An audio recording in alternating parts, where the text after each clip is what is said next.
Hello. Today I will be talking about movie review number 273.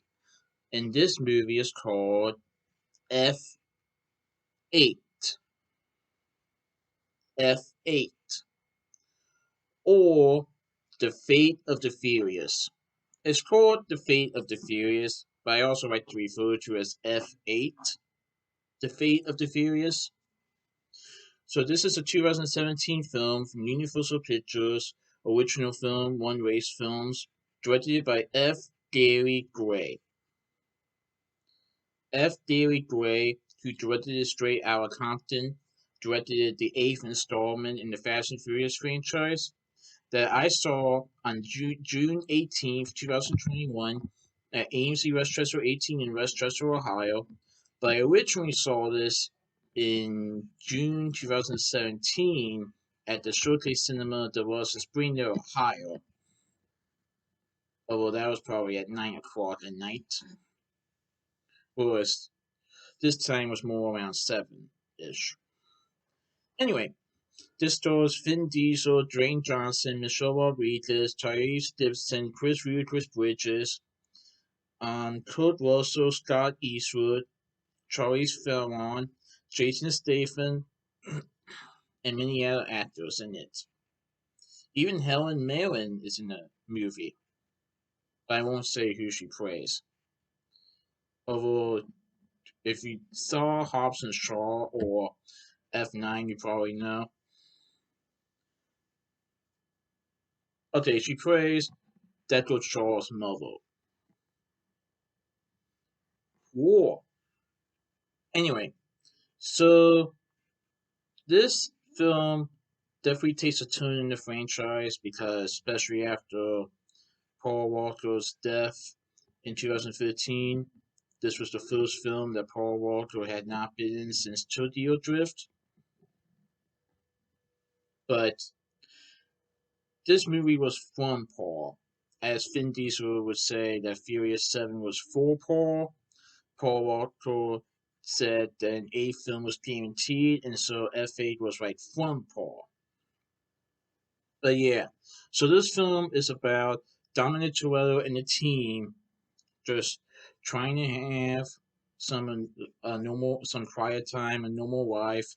Dom and Ray on their honeymoon in Cuba. Yes, some foreign movies in Cuba, and I heard that they were able to film some scenes in Cuba, and I really like those scenes. They're in the beginning of the movie. And this film also takes place in New York, and I think in Russia or Iceland. It's right near the Barents Sea, I think. Anyway, so a mysterious woman named Cypher makes Dom go to the bad side. In other words, Cypher coerces Dom into being bad and evil, and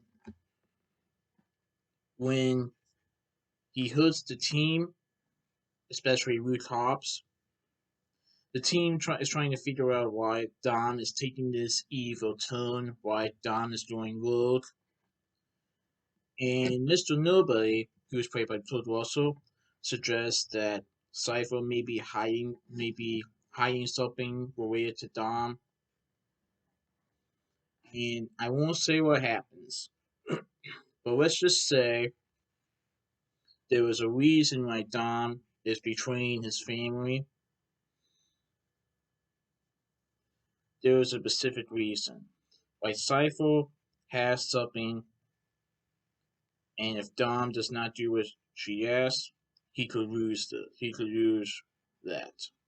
I don't want to say what happens. But from going to Cuba to New York to the Barents Sea, the team would go across the globe to stop an anarchist from terrorizing the world and to bring home the man that made them a family. So, in this installment, we now see Dom going to the bad side and looking for Cypher. But like I said, there was a reason for it. but I won't say that due to spoilers.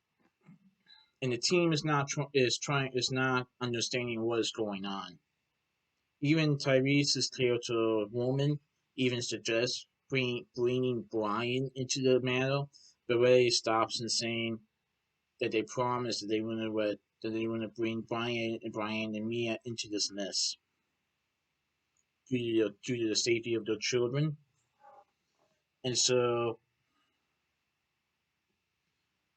the team is not trying to is not only trying to stop Cypher from unleashing chaos onto the world, but they also have to figure out how to bring Dom back to the good side. And so I definitely enjoyed it. When I saw the trailer for the first time, I was thinking, "Whoa, Dom is evil. What is going on?" And despite the movie made over $1 billion, I have heard that some critics deem the film unnecessary, partially because they don't understand why Dom would go evil. I'm gonna say this. I understood why Dom went evil in this movie,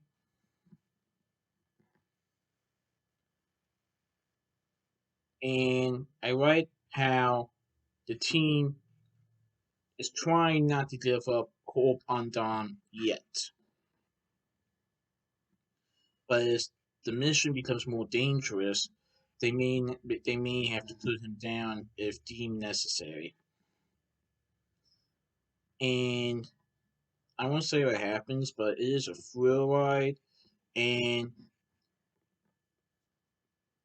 I really enjoyed this movie.